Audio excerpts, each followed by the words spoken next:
News 9 network के दोपहर bulletin में आप सभी का स्वागत है और मैं हूं आपके साथ इस वक्त अरविंद कुमार सिंह।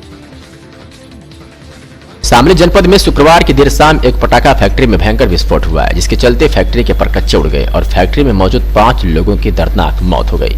मृतकों में 3 महिलाएं व 2 युवक शामिल है, जिसमें से एक महिला का नाम निर्मला है, जो कि कांडला कस्बे के मोहल्ला राजदगान की निवासी है। महिला के घर की आर्थिक स्थिति बेहद दयनीय है और मृतक निर्मला ही परिवार का इकलौता सहारा थी। निर्मला मेहनत मजदूरी कर परिवार का भरण पोषण करती थी।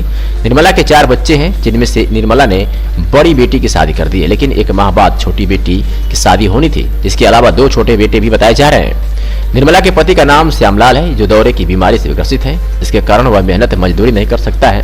निर्मला ही पटाखा फैक्ट्री में मजदूरी कर परिवार चला रही थी और बेटी की शादी की चिंता में मजदूरी कर पैसा इकट्ठा कर रही थी, लेकिन निर्मला को क्या पता था कि बेटी की शादी कर पाना उसके भाग्य में नहीं है। निर्मला की मौत से परिवार पर दुखों का पहाड़ उठ पड़ा है और अब परिजन शासन व प्रशासन से मदद की गुहार लगा रहे हैं। परिजनों की मांग है कि उन्हें सरकार उचित मुआवजा दे, ताकि वो अपने परिवार का लालन पालन सही से कर सकें। जनपद शामली के कांधला कस्बे के दिल्ली सहारनपुर हाईवे स्थित पटाखा गोदाम में भीषण विस्फोट होने के बाद उसमें 3 महिलाओं सहित 5 लोगों की मौत की पुष्टि प्रशासन द्वारा कर दी गई है। और हमारे साथ में यहाँ पर लोग हैं जो दलित समाज की महिलाएं हैं, जिनकी मौत हुई है। कहीं ना कहीं उन लोगों के अंदर आक्रोश भी है और परिवार के लोगों में कोहराम भी मचा है। हम इनसे बात करेंगे और जानेंगे क्या पूरा मामला है, किस तरीके से वहाँ पर हादसा हुआ है और किस तरीके से उन महिलाओं की मौत हुई है। क्या नाम है आपका? जिस टाइम ये हादसा हुआ तो ये जो मोहल्ला राजदगान है, ये उस पटाखा फैक्ट्री से लगभग 1.5-2 किलोमीटर दूर है। तो उसकी धमाके की आवाज़ यहाँ तक सुनी गई और यहाँ से सुनने के बाद लोगों को लगा कि भाई टायर पंचर हुआ ट्रक का। लेकिन थोड़ी ही देर में वो खबर जो है जंगल की आग की तरह फैल गई और जब पता लगा तो लोग दौड़ लिए उधर और वहाँ जाके देखा तो 3 महिलाएं यहाँ की इस मोहल्ले की थी, जिसमें जो है एक का नाम निर्मला था, एक का सरस्वती और एक तीसरी महिला नरेशो थी। तो इन तीनों के छोटे छोटे बच्चे हैं, कुछ के जो है एक आदमी की शादी भी हुई है। एक परिवार में तो लड़की की शादी अभी 1 महीने बाद होनी थी। ऐसे कितने परिवार हैं जिनके परिवार में अभी भी बच्चों की और लड़कियों की शादी होनी? ये तीनों ही परिवार ऐसे हैं।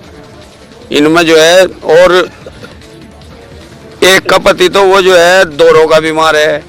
एक का पति अभी जो है देखा आपने वीरेंद्र का, एक हाथ जो है विकलांग हो रहा है, एक हाथ मरा हुआ है। दूसरा पति अभी यहाँ पहुँचा नहीं है, वो कहीं बाहर काम पे गया हुआ है बेचारा।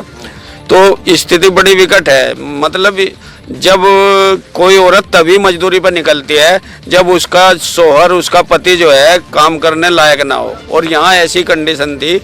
तो इसलिए मेरा आपके चैनल के माध्यम से सरकार से ये निवेदन है कि जहाँ छोटी छोटी घटनाओं में इतना मोटा रुपया बांटा जाता है, तो इन गरीब परिवारों को भी कम से कम इतनी मदद तो कर दी जावे कि ये जो है इनके जो बच्चे हैं वे बच्चे शिक्षा प्राप्त कर सकें और इनका आगे का गुजारा सही सलामत हो सके। तो जिस तरीके से आप देख सकते हैं यहाँ कहीं ना कहीं जो मृतक महिला के परिवार के लोग हैं, तो वो कहीं ना कहीं सरकार से कुछ उम्मीद की आस लगाए बैठे हैं और जिससे कि उनके बच्चों का पालन पोषण किया जा सके और उनकी मदद की। 5 लोगों के नामों की पुष्टि? हाँ, 5 लोग की शिनाख्त हो चुकी है। उसमें 3 महिलाएं हैं और 2 उसमें पुरुष हैं। उसमें एक जो इस फैक्ट्री का मालिक था, लाइसेंस जिसके नाम पे था, वो भी उस व्यक्ति उसमें मौजूद था घटना में। सर, बच्चों का बताया जा रहा है फैक्ट्री कहीं चल रही है, इन पर भी कोई आगे कार्रवाई की जाएगी या कुछ ऐसे? जी, कस्बे में और भी कहीं फैक्ट्री चल रही है, इन पर कोई कार्रवाई की जाएगी सर या नहीं? देखिए, लाइसेंस शुदा फैक्ट्री है, इसके मानक समय समय पर चेक होते रहते हैं। ये भी अब जांच में दिखवा लिया जाएगा कि इस फैक्ट्री का मानक उसमें क्या था और बाकी और जो फैक्ट्रीज लाइसेंस शुदा यहाँ पे चल रही हैं उनके भी मानक पूरे हैं यहाँ। सर, एक बच्चा मिसिंग बताया जा रहा है। अभी तक इस तरह की बात चर्चा का विषय यहाँ पे था, लेकिन किसी भी तरह के अभिभावक ने अभी ये कोई क्लेम नहीं किया है। और जैसा कि आपके सामने सारा मलबा हटवाया गया है, अभी तक कोई और जो है बॉडी यहाँ बरामद नहीं। कब तक सर रेस्क्यू पूरा कर लिया जाएगा? जब तक सारा मलबा न हट जाए सभी अधिकारी यहीं मौजूद रहेंगे और ये रेस्क्यू का काम, पूरा मलबा हटाने का काम चलता है। सर, रात का अंधेरा हो चुका है, लाइटिंग की व्यवस्था किस तरीके से? देखिए, आप ये जो गाड़ियाँ हैं या जो मशीनें हैं, सब में लाइट लगी है, पर्याप्त व्यवस्था में यहाँ पे टॉर्च की भी है, तो रोशनी की यहाँ कोई समस्या भी नहीं है फिलहाल। मलबा लगभग पूरा हटा लिया गया है, ये लास्ट स्टेज में है अब।